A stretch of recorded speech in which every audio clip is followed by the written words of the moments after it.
Thanks for joining us. Thanks for those of you who have joined us on Facebook. Today I'm announcing that my office has filed a notice of intent to seek the death penalty in the case of Thomas James Descharnais. That's Descharnais. And that is for the killing of his cellmate that occurred on September 24th, 2022. As always, charges are not evidence, and people are presumed innocent until proven guilty. The facts as we believe them to be is Descharnais had been housed at the Lower Buckeye Jail. He was awaiting prosecution in another homicide, the death of an 11-year-old boy in Scottsdale that occurred on January the 30th, 2022. He was already facing the death penalty in my office because my office filed a notice of intent back in June of 2022. The new notice of intent will be available to you in a news release that will go out after we conclude today, or you can request a copy through my communications team. I want to say that the imposition of a death sentence is something that I take very seriously. In fact, I would say it is the most serious thing that I do as a county attorney. It is certainly the most consequential decision that I make as a prosecutor. It is my decision to make, and it is mine alone, but I do not do so in a vacuum. I do so after consulting with a team of very experienced, very seasoned prosecutors to advise me. But in this case, Mr. Descharnais has shown a disregard for human life, both when he is out in the community and when he is in custody. Trial dates in both cases are tentatively scheduled for next year. But obviously, because of the nature of the cases, those could be continued, likely will be continued. Now I want to share with you the latest updates on organized retail crime. I'm going to be talking about this through the holiday season because it is a significant thing that is affecting our community, and I want to make sure that it does not get to the point where it is affecting our community the way it has affected others. You may have seen a video released by the Phoenix Police Department of a woman who was stealing from a makeup retailer. Her name is Marcella Ramon Dinu, D-I-N-U. She comes from California. She is not from Arizona. My office has filed charges against Dinu, and they are as follows: 10 counts of organized retail theft and 1 count of an attempt to commit organized retail theft. She is being held in jail on $45,000 cash-only bond. In 48 hours, she committed these 11 offenses. This is showing what we are seeing as a trend in Arizona, which is people who are coming here from other states to commit those types of offenses. Other states' district attorneys, such as George Gascon, the district attorney in Los Angeles, have made the very unwise decision to not prosecute people below a certain amount. They have put out a false narrative that these individuals are doing this because they are poor and they are doing it to sustain themselves. That is not the case in these situations. Organized retail theft is an organized effort to steal large quantities of items that are highly resellable, and it is funding not only other criminal activity, but it is destroying certain businesses in other places where they have had to shut down. I don't want that to happen in Maricopa County, and that is why we are taking a very serious hard line on this. I'm sure Ms. Dinu thought she was returning to California after her 48 hours, but as I said, she is in on a $45,000 bond, and so the word needs to go out to people from California or wherever else they may hail from. If you come here to commit crimes like these, plan to stay. And with that, I'll open this up to any questions you have.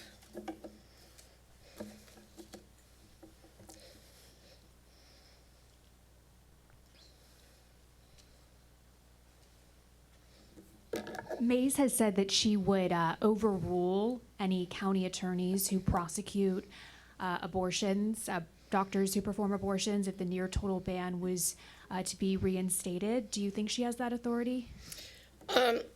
As I have said previously, when that came up, with the executive order issued by Governor Hobbs. No, she does not have that authority.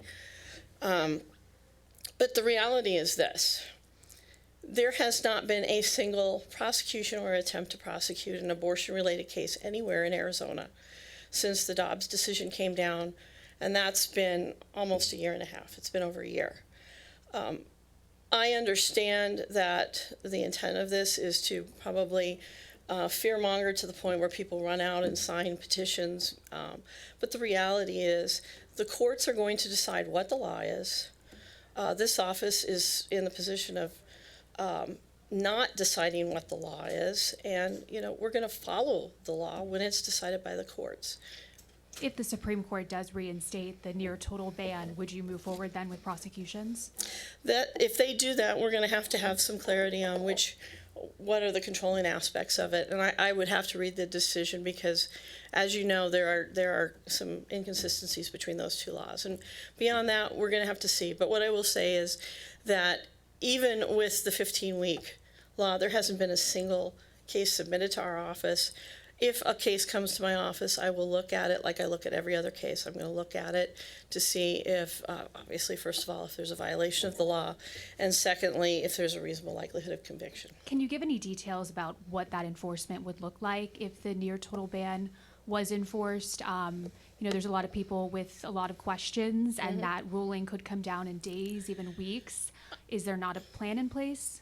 I can't give you an idea of what that enforcement would look like because we haven't seen any submittal given to our office yet, even with the 15-week law that's been in effect. So, no. What I can say is we will operate as we do with every other case. We will review every case. I have taken an oath to uphold the law, and we'll look at every case that comes in this office and use the same exact standard. So that's all I can tell you. Thank you. Hi, County Attorney Mitchell. Can you tell us what were the aggravators that you found existed in the Descharnais notice of intent? Actually, what I would do is I would refer you to the notice of intent, and we can get you copies of both of those. Okay, but I mean, just do you have any comment on, or can you comment on, why was it important for you to seek death in this case? I'm not going to comment on the specifics of this case. You can look at the notice of intent to seek the death penalty, but what I will tell you is this. My standard when I'm looking at cases in general is I am looking for cases that have exceptionally strong evidence, and I'm also looking for the worst of the worst. And so beyond that, I'll refer you to the notice of intent. Okay. How about what is the thinking behind seeking death for this alleged crime while the other death-seeking case is still pending? I mean, it's a very complex and labor-intensive process when you make this decision to do this, right? So I guess my question is just, while this one process is already pending, what's the thinking behind going for the ultimate penalty on this crime as well? Because you said he's waiting on his initial charge, right? Like the murder. I see what you're saying. And you're seeking death on that one, right? Correct. Okay, so my question is basically, why would you add this on top of that when that one's still pending? There are time limitations by which we have to file a notice of intent to seek the death penalty, so I can't wait necessarily until the other case plays itself out. Okay, thank you.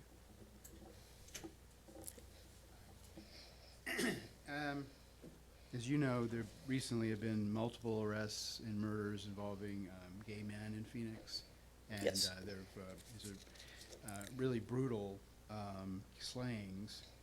Bernardo Pantaleon and Jake Kelly are two, and there's evidence that there may have been bias involved. Often when this happens, the public or family members or friends, they'll say we want it charged as a hate crime. But it's really just an enhancement, right? So could you kind of explain for the public how that enhancement is used and what the decision-making process, when that would happen? Does it happen before sentencing, or when, does it happen during the course of the trial or before the trial?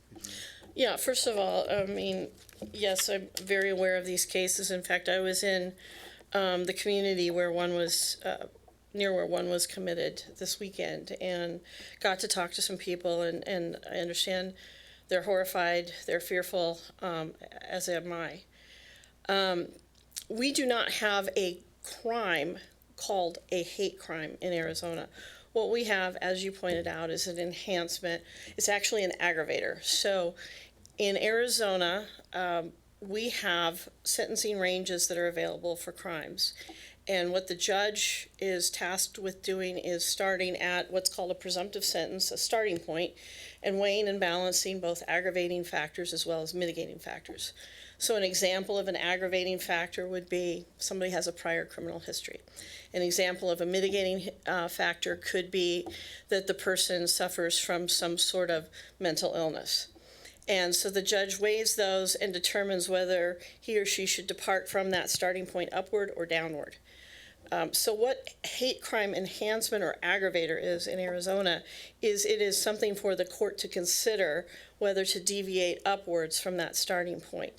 And so it is something that we allege in our pleadings. In other words, we file notice that we're going to be seeking that if appropriate. And then the jury would be called upon to decide whether we had proven that. And then if we had proven it, then it would be taken into consideration.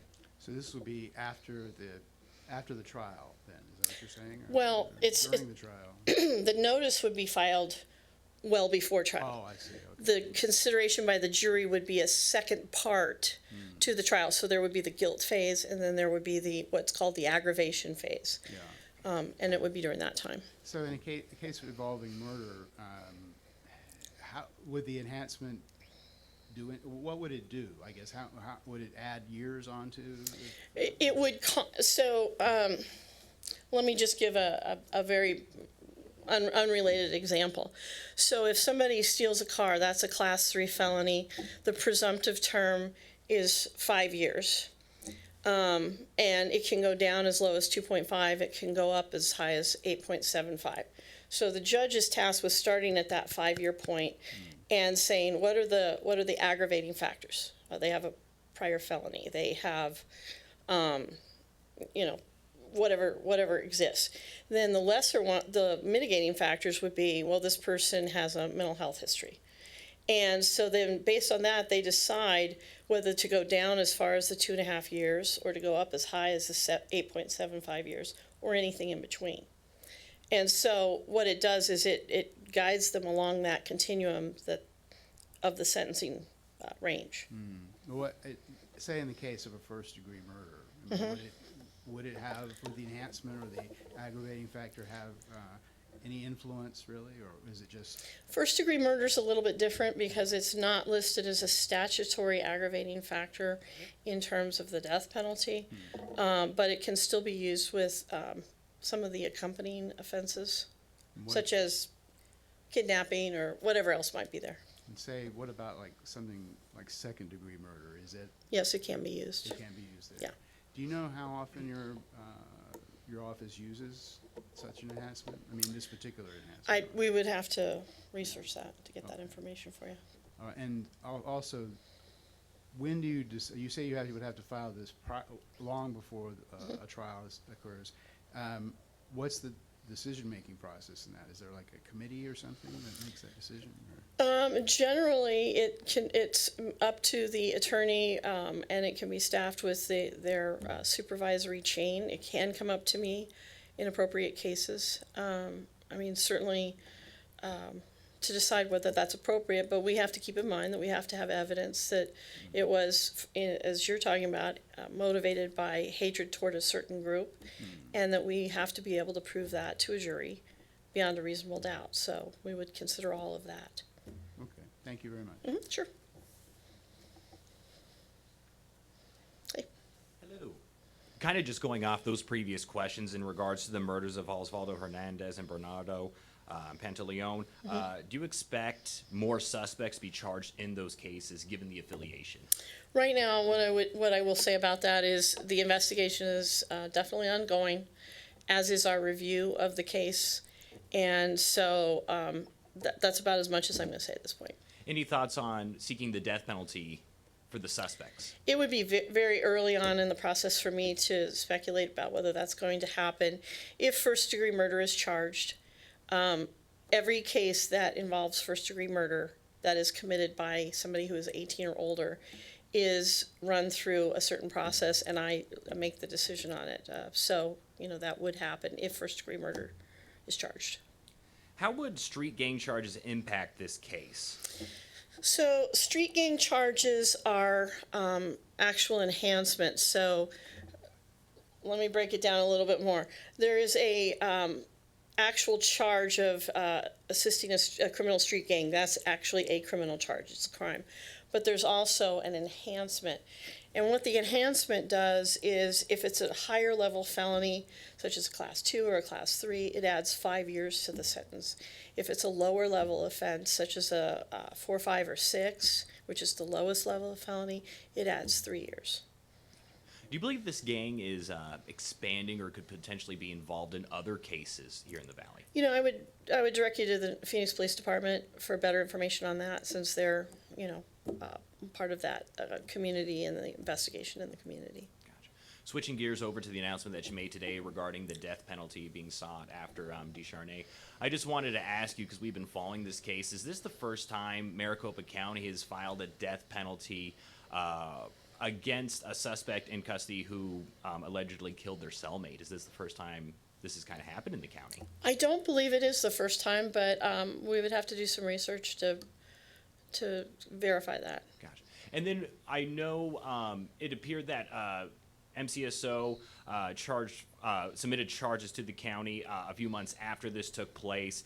Can you just kind of tell me, reasoning why for the timeline? I believe Richard Cano Sr. Died in his cell back in 2022. Mm-hmm. Here we are going into 2024. Kind of the timeline and why it did take so long to get to this announcement that you made here today. Well, obviously, there's a lot that has to go into that consideration. In any sort of first-degree murder investigation, that's going to take a while because you have to wait for the medical examiner's report, toxicology screens, interviewing witnesses. If you are looking at potentially alleging the death penalty, you certainly want to make sure that every I is dotted, every T is crossed. We want to review the case ourselves thoroughly, not only as to charges, but as to whether a notice of intent to seek the death penalty would be appropriate.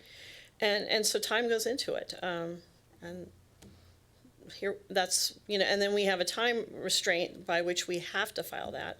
And so that's what brings us here today.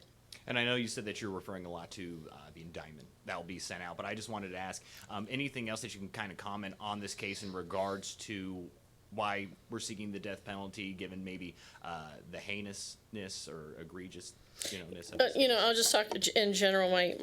What I am looking for as county attorney is I want to make sure that the evidence is substantial, not only beyond a reasonable doubt now, but it is evidence that will stand the test of time. And I'm also looking at the worst of the worst. And since I look at every single first-degree murder case committed by adults in Maricopa County, I have a pretty good idea of what that continuum looks like. Gotcha. Just wrapping up my questions here, speaking about the DOJ and the Phoenix Police Department, I did want to ask you, would you support a consent decree, and what are your biggest reservations about that? I'm going to leave that up to the Phoenix City Council as to whether they go along with the consent decree. I'm not their legal advisor, but what I would say is this. Judging by what we have seen through the federal oversight, which is not a consent decree, but it is nevertheless, very similar, I think people need to be aware of exactly what this has done to the sheriff's office and really to the taxpayers and the citizens of Maricopa County. This has cost Maricopa County taxpayers over $240 million. We have had very expensive office space sitting virtually empty for 3 years unused because they haven't made in-site visits up until very, very recently. It has expanded well beyond what the initial issue was. Not only have we changed sheriffs, we've changed political parties in the sheriff's office, and yet it still goes on years and years later. And so you know, we've gotten so far away from what the initial question was that was addressed by that, to the point where it is hamstringing a sheriff, and I'll refer you to Sheriff Penzone's comments about one of the reasons that he is stepping down from his position. But it is incredibly frustrating. I do not see it as being the least bit productive. It is not, in my opinion, has not helped the citizens become safer in any way. And then the final thing I just wanted to ask is, as the county attorney's office, have you been interviewed by the DOJ or any kind of role in their investigation or anything like that? I've spoken with them. I have not been interviewed by them. Okay, gotcha. Thank you. Hi, County Attorney Mitchell. With organized retail theft, can you provide any figures year over year that show that organized retail theft is increasing here in Maricopa County? Yeah, I have some numbers. Now, keep in mind that there are different types of charges that can be applied to similar behavior, but the organized retail theft bookings show that in 2021, so I'm kind of looking at after the pandemic, we had 328. 2022, it dropped to 301. Now, through the end of November, we are back up at 324, so we're probably going to beat 2021. My issue, though, is not only the trend, but you know what's happening, but to prevent what's happening in other cities from happening here. I don't want people who are coming from Los Angeles, for example, to have the message that this county attorney will not prosecute. This county attorney is going to prosecute. We are going to hold people accountable. This is not a situation where we don't have cash bail. We do have cash bail, and we'll be asking for it in appropriate circumstances. And those figures you listed, that was the number of people that were prosecuted each year for organized retail theft? That specific offense. Okay. And if LA County is not prosecuting people for organized retail theft and Maricopa County is, why do you think we're seeing Californians come here to commit these types of crimes? I don't know if they haven't gotten the message yet, or I don't know if they've shut down so many businesses that they think that there are greener pastures over here. You know, just for example, I know that a major retailer has shut down 9 stores nationally, none here, and not only shut down 9 stores nationally, but also canceled the building of 8 more stores. And so it is, but none here. And so it is devastating to communities. I just toured the other day a Walgreens, and you know, got to hear from them about how not only organized retail theft but habitual retail theft is affecting them. And you know, if that store closes, that one store, then you're going to have fewer jobs. You're going to have an empty building. That will be a loss of tax revenue as well. You're going to have people who need to go further away for their prescriptions, for diapers, whatever they need from Walgreens. And that diminishes the community. So it's a devastating impact, and I'm taking it very seriously. Now, with the notice of intent to seek the death penalty for Descharnais, no executions have been carried out in the state since Hobbs put a moratorium and had the, investigating death penalty procedures. Do you think she was right to do that? Well, you know, initially, I wanted to give her a chance to get her feet under herself as governor, and you know, she indicated that she was going to look into it. But here we are; it's December, and we have people whose appeals have been exhausted. We have people who the next of kin have been waiting for most of the time decades to see justice for their loved ones who have been horribly murdered, and so.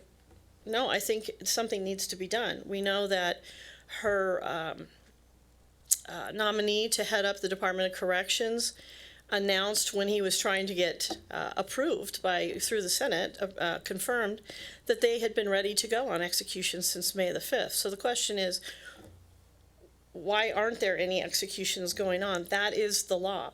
And that's kind of the point of all of this, which is there is a way to change the law, and that is through the legislature and the governor or through the people. But it is not something that can be done single-handedly through any one person, such as the governor or the attorney general.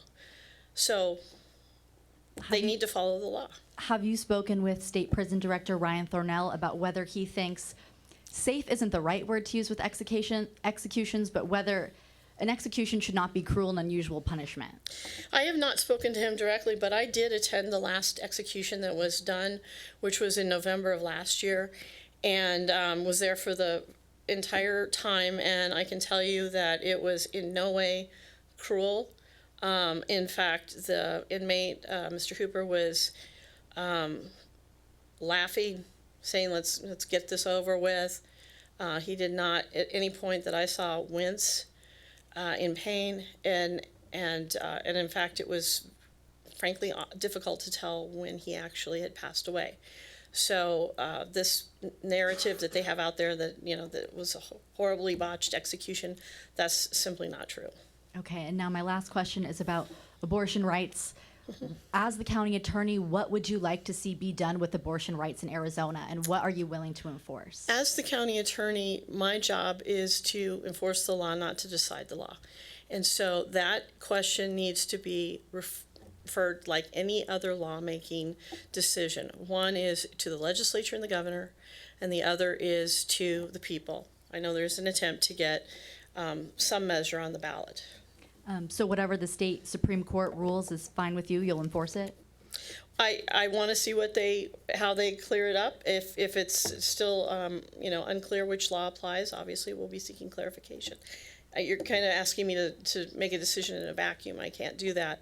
What I will say is that if the law is to be changed, it needs to be changed at those other levels. This is not that position. Okay, thank you. Mm-hmm. Hi, County Attorney Bitchell. First question has to do with the unlawful sexual conduct by a peace officer law. It's been on the books for a number of years at this point. However, there are some concerns that the law as written applies to people who are subjects of the investigation or in custody, but not to crime victims being actively investigated by police officers. As you know, there have been a number of cases in recent years where people who are crime victims have said that then they've been coerced or forced to have sex with a police officer. Do you think it's time to expand this law to give the same protections to crime victims as are given to people who are subjects of an investigation? Yeah, Melissa, I'm obviously very familiar with the situation you're talking about, situations, and I would support revisiting that statute. It's 13, 14, 12 for any legislators that are watching, but it does limit it to subjects of the investigation.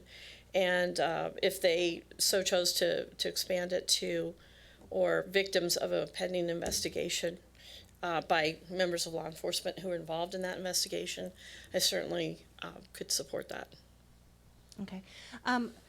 Touching back on one of the earlier questions here about the settlement agreement in the Melendrez case, right? You mentioned that you didn't think that it made the community safer? Correct. You don't think that the civil settlement in the Melendrez case has made this? I don't think that the safer? ensuing decade of monitoring has made improvements. In fact, what I'm looking at is they have spent so much money on other things, and then I look at the number of, for example, homicide detectives that they don't have. And so, no, I don't think that hamstringing their ability to investigate is in the interest of the community safety. That's correct.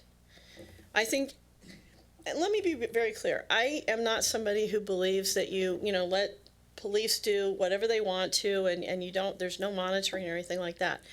But to bring somebody in who has absolutely zero incentive to wrap up these types of monitoring situations because they're being paid, and to expand it well beyond what the initial complaint was, which in the original complaint was targeting of people of a certain ethnicity for traffic stops, and to expand that on into everything else that this has been expanded into and costing taxpayers $240 million instead of spending that toward personnel, to spend it toward training, to spend it toward training leaders. No, I don't think by and large that is the best way to spend that money, to spend that effort. But isn't one of the big sticking points today still in this settlement and this monitoring that the sheriff's department is not timely investigating its own in internal affairs investigations, and that they still far exceed the state required timelines. Well, and some of that is because what is being required to be investigated, including a lot of non-officer personnel, non-sworn personnel, has bogged that down as well as the requirements.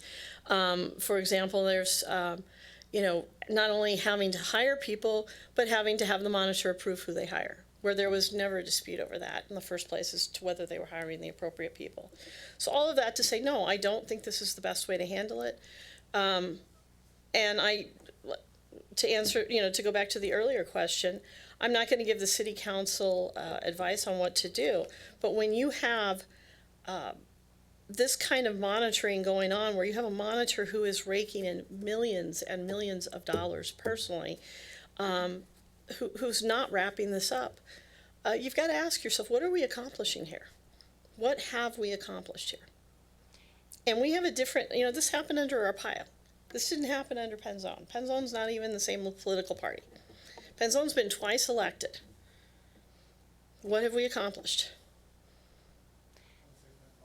I mean, their own reports show that they have made progress. And you said they haven't made any progress, but I mean, Sheriff Penzone talks all the time about all the progress they've made. So how do you square what you're saying? What have they accomplished in terms of making things safer? There's a moving. For the people whose, human rights are civil rights are being violated, like safer for minorities, safer for black people and brown people.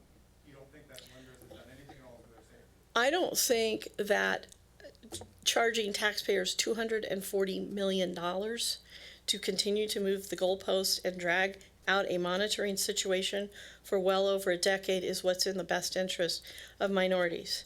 I, of course, would abhor anybody that is targeting any person because of their minority status or any other protected status. That's simply wrong. But the question you're asking is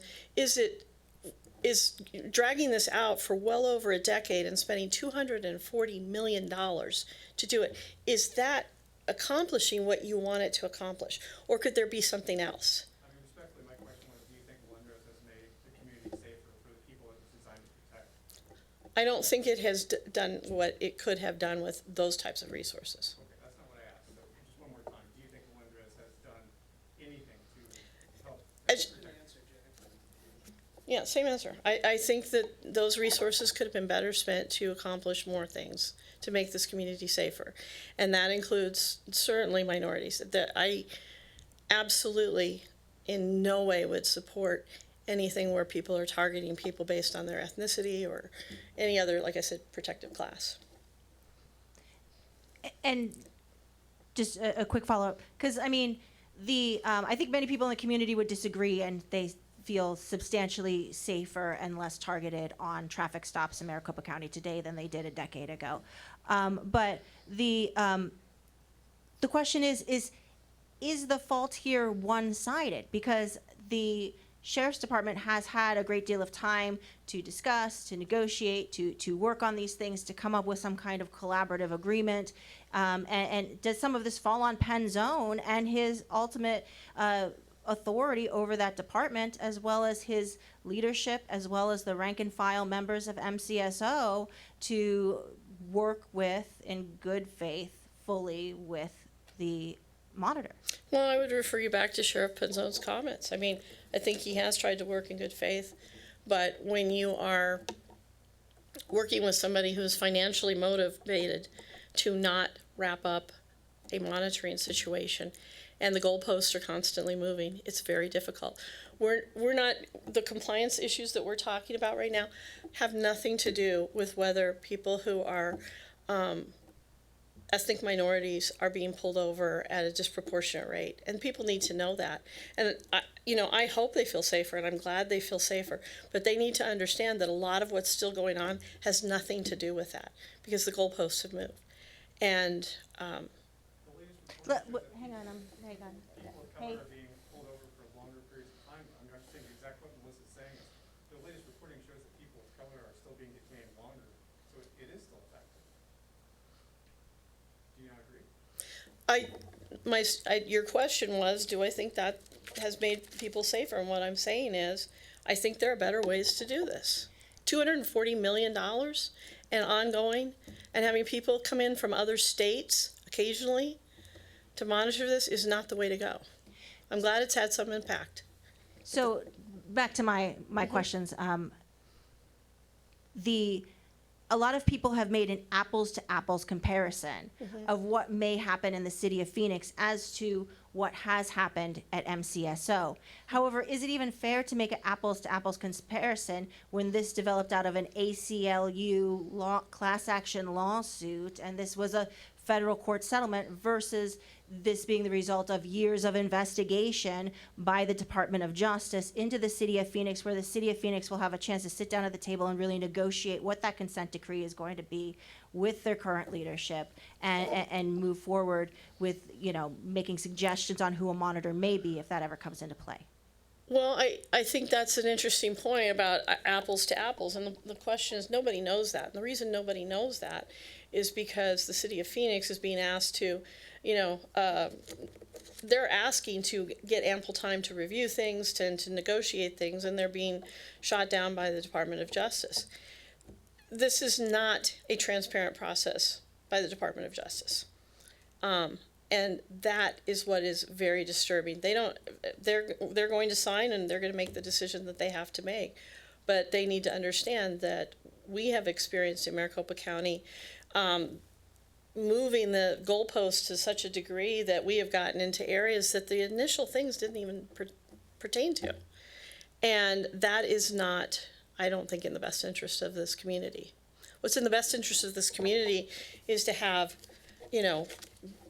good people, trained well, who have a clear understanding that there will not be any targeting of people based on any sort of minority status, protected class status, etc.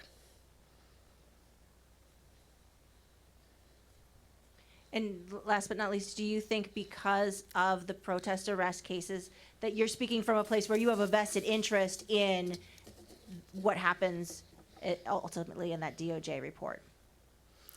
I don't have a vested interest in what happens in that DOJ report. I wasn't part of the protest cases other than to review them and make my recommendations. And I know you guys were present when I testified at the bar hearing, where I had advised the then county attorney that I felt it was overcharged, and that there were charges dropped as a result of that. I fired the prosecutor who was responsible for it. There has been additional training conducted in this office, additional oversight conducted in this office, so that that never happens again. All that to say that it's unfortunate because there were people who were committing offenses at the time, but you're not serving the community when you have to drop all charges as well. So I don't have a vested interest in that. Has the DOJ interviewed you? I answered that previously. I've talked to them. They have not interviewed me.